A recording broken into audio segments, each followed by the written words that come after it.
Welcome to Our Girl Relationships. On this channel, we talk about problems people face in their day-to-day lives. Let's start with a video. Using a throwaway account because my friends and relatives know about me and I don't want to make them aware of my situation. I'm literally going insane at this moment and I can't think straight, but I will try my best to list out as many details as I can recall. So, I'm a 39-year-old guy and my wife is 24. We've been happily married for roughly 6 years. We got married in a hurry because my wife, who was 18 years, got pregnant, and after a series of difficult situations, we finally settled down. I am the breadwinner of the family, and my wife is SAHM of our 6-year-old son. Even though she stays at home the whole day, she takes up no job or hobby that could make us some extra money. And I'm okay with working hard for the money because men need to put food on the table, even though she does the usual chores and contributes nothing to the house. I'm still in love with her. 2 nights before Easter, she suggested going to my parents' house to visit them, and her exact words were, "Going to clear our heads and fill the gap within the family's warmth." So for a little backstory about the gap that she was talking about is her being upset and depressed over my extramarital affairs. I know this was very wrong of me, but I had my reasons. My wife was always running after our child, so she never had enough energy for us to have proper personal time. And as she barely takes care of herself, and sometimes she doesn't look sexy enough to turn me on. So I let off some steam outside of our marriage. I'm a Christian man, and I would never commit any sin, so what I did was given a thought and seemed okay, but I didn't know it would upset her to this amount. So, to save our marriage, as I love her a lot, I apologized and promised to never do it again, and I have also kept my promise to this day. But she keeps holding on to that grudge. But I thought, after this family trip to my parents' house, and after my mom explaining to her how forgiving is important in relationships, that she will be back to being normal and start being more cheerful and herself again. As we carried on our plan to visit my parents on Easter, everything was smooth sailing. We went to our parents, who lived 2 hours away from our place. We took gifts for them and had a really good time together until evening. Here's what happened. My wife took the car keys from me because she had to grab some baby stuff in the car. As we were all sitting and talking, the best option was for her to carry the baby with her. Time passes, and I notice that my wife has gone to bring the baby stuff for way too long. I assumed that she came inside, but I missed her entrance because I was busy talking to my father. After an hour or so, I go inside to search for her. She was nowhere to be found, nor was her purse or phone or my son. So I asked my mom where she was. To her surprise, she thought that she was still inside the car, and no way she will be in the car for a whole hour. We collectively searched for her, and she was nowhere to be found. Then, when I went to check the front yard, I noticed my car wasn't there either. I panicked, because that car was really expensive, and I saved for 2 years to pay for that car, plus my wife and son were also missing along with it. I assumed someone robbed the car while my wife and son were in it. At this point, I was sick and worried about everything. So I kept on calling my wife's phone, and she didn't pick up. After calling her several times, when she picks up, you can see some hope of getting my car and family back. But after saying hello for a while, the only thing I could hear was my son saying, "We will never see you again," and hanging up. Before I could process anything or call her back, she has blocked me and my family from everywhere. And now her number is completely and doesn't exist. Now I am stuck at my parents' house because she took my car. We have already called the cops and explained how my wife kidnapped my son and took him and stole my car and ran away somewhere. I have tried contacting her family, but they don't respond to my calls or texts because they think I'm abusive, toxic, and trapped their daughter by getting her pregnant only when she was the one who was eager to sleep with me. Everything is so messy and makes me angry enough to break a few steel rods with my bare hands, but I am saving up all this anger for my wife to face. She has a lot of explaining to do, and I don't really think I can trust her anymore.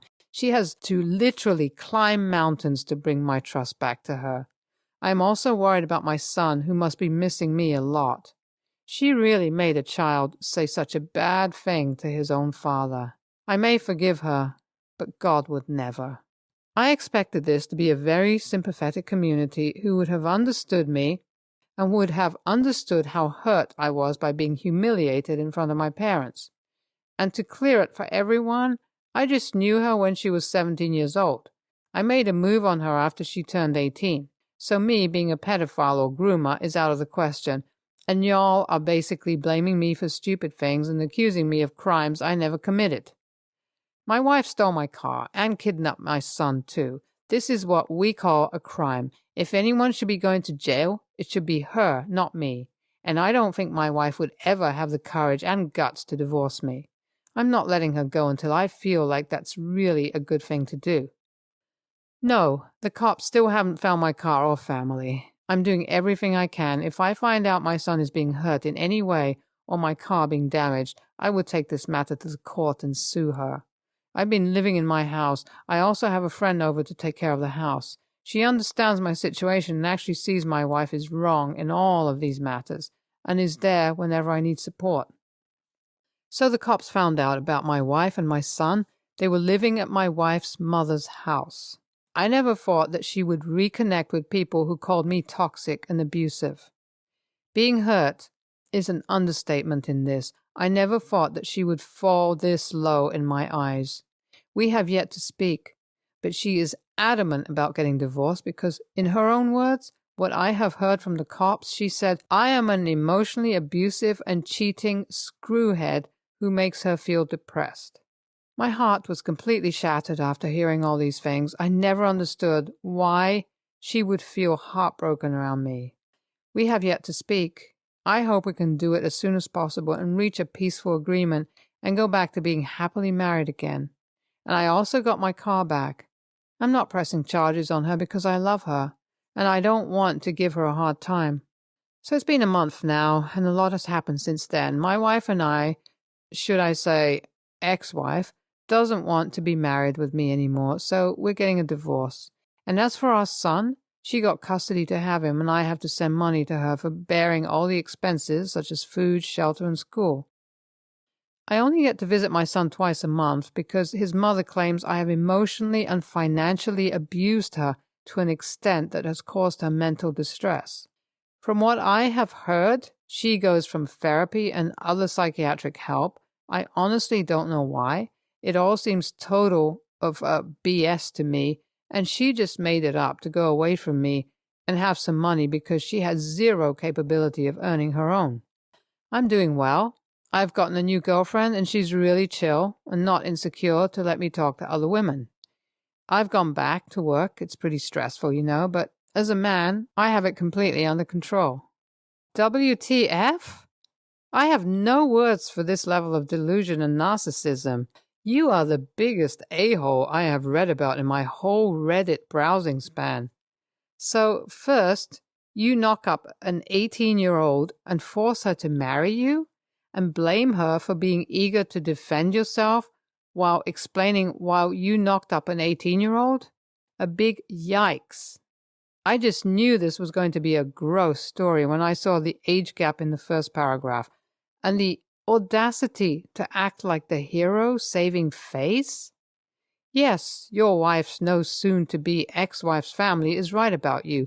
You are a groomer and an abuser, and that poor kid who has to grow up and actually know what kind of shit his own father is. And then you blame her for being a SAHM and how tiring your job is. And when she is actually running the house and looking after your kid 24/7, you cheat on her and think that an excuse can save you? Sir, I don't know you, but knowing this much is more than enough for me to call you a really bad person. And what true love? It's just you abusing an innocent woman for several years. And she did nothing wrong. If I were her, I would run away too. Please have some care of the world and escort yourself to some good mental hospital and work on yourself. Okay, this has to be fake. And the fact that there are NTA comments makes me lose faith in humanity. Like, didn't you people read what he wrote? You don't even have to read the whole thing to declare him something worse than an a-hole. Honestly, sucks to be you and living in that blind shell you live in. Please think of everything you are changing. You may end up in a better place in hell. Next story. My younger sister, 28, married 2 years ago. Her husband, 35, was a widower with kids, an 11-year-old boy and a 10-year-old girl. His first wife died 5 years ago, I believe. Brother-in-law and his kids were nowhere near ready for him to remarry. His family seemed to have pushed the issue, and he found my sister. She was all in, fell madly in love with him and the kids, but has never returned it. They are so damn disrespectful to my sister. They constantly remind her that she's not the first wife. He will actively say things in front of everyone about how much he misses his true wife, and how you only have one real love in life and losing that is the worst thing ever. My sister has confided in me that she often feels like she made a mistake, but she's not ready to admit it. She leans on me, and I try to help her. The kids have told my sister that she will never be as special as their mom, that their mom was the best and my sister is poop. My sister's birthday was in November, and we had a small family celebration. Right in the middle of it, the kids protested their need to attend and asked why they would celebrate her when she's not important to them. Brother-in-law said nothing. I told them it wasn't a kind thing to say. They laughed at the idea of being kind to my sister. They also said they didn't care what I thought because I wasn't there for them. Then, later as we all ate cake and he talked about his late wife's 28th birthday and how he had spent weeks planning a party for her because she's had a rough year, and then he and the kids started planning a week-long celebration for what would have been his late wife's 35th birthday later this year. I've had enough. My sister isn't ready to do anything, but I have been clear I will not allow them to come into my house and disrespect my sister and shit all over her. Brother-in-law has tried to come with my sister a few times, him and the kids, and I have been firm in my stance. I also refuse to host any family dinners because I do not want them in my home. Brother-in-law is pissed. My sister said my house is a nice break from them. He said the kids are kids and we're all family. I told him he and his kids don't appear to think so, and they're certainly not treating any of us like we're family. The rest of my family thinks I'm maybe stepping too far, since he is my sister's husband. AITA? NTA. Your brother-in-law and his kids are mean and disrespectful of your sister. I don't know why they married to start off with. No one is saying they should forget their mother, but she doesn't have to be shoved into your sister's face all the time as being the best, and that she's basically crap. The least the children can do is show her respect, but they don't see their father doing that, so why should they? If I were your sister, I would leave this shit show of a marriage. NTA. This is not a marriage. IMO. Brother-in-law didn't seek for a wife, a mother. He searched for a bang-maid, somebody to do the chores, raise the kids, and warm his bed. But an equal partner? No. I hope your sister has an IUD as birth control so he can't baby-trap her into staying if she someday wakes up and decides to leave. Do not count on the pill. They can be tampered with. A quick heating in the microwave with a hairdryer, deed done. Next story. Thursday, I was leaving work and this guy I work with, named Jim, called my name and asked if I was leaving. I said yeah. He asked if I'd give Lisa a ride home because she was having car trouble. Lisa was standing right there, so it was kind of weird, like, why couldn't she ask herself? I asked where she lived. She was going in the complete opposite direction of where I live. So I said no and went home. This is a retail job and was 3 to 4 in the afternoon, so it's not like she was standing in the parking lot in the middle of the night. the store would be open another 8 hours. I didn't think it was a big deal. Well, at work yesterday, my coworker Rob said, "I heard Lisa asked you to give her a ride and you said no." I said, "Lisa didn't even ask me, Jim did." "But yeah," he said, "Dude, that's mean." I said, "She was going in the complete opposite direction I was, and she barely even talks to me besides when she's commenting on my purchases." He said, "So what? She needed help. Would you have given a friend a ride if it was out of the way?" I said, "Yeah." He said, "See? You just didn't want to help Lisa because you don't like her. That's a jerk move." It's true that I don't like Lisa, and I would have given a friend a ride to where she was going, but that's because they're a friend. But that same logic, why didn't Lisa ask a friend? In the past, I felt like Lisa talks down to me because I'm younger than her. She's a cashier, and I usually, when I go on break, she's the only cashier that's open, so I have to go to her to check out. I bring a sandwich to work, and we'll buy chips or something else to eat with it on my first break. Then on my second, I get a candy bar or something. Lisa constantly makes comments about it. "Junk food again. Don't you ever eat anything healthy? You should have an apple. Do your parents know you eat this much junk food at work?" I'm 22, so that made no sense. I eat plenty healthy when I'm not working, but that's none of her business. She's not my dietitian. Then, a month or so ago, I bought a new TV.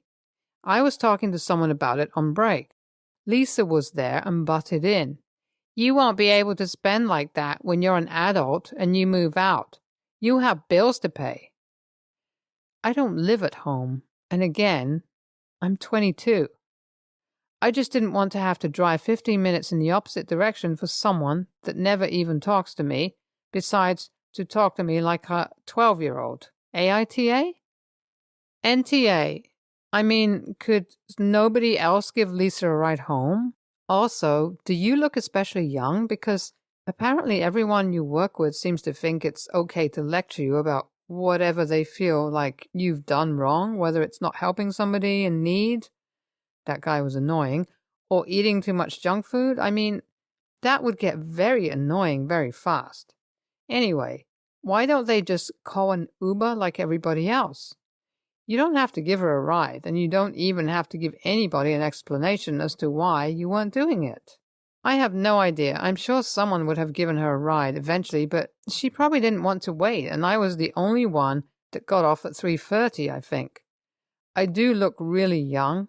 I get carded constantly, even if I buy a lottery ticket. But Rob knows how old I am, so I have no idea what his deal was. He's the type that wants everyone to get along. NTA, sounds like Lisa should be learning a valuable lesson here. When you aren't nice to people, don't be surprised when they aren't nice back. Why would anyone want to sit in a car with someone who belittles them? I understand why it was your responsibility to get her home. If she truly thinks she's the adult and you are the child, then she should have been more than capable of finding her own way.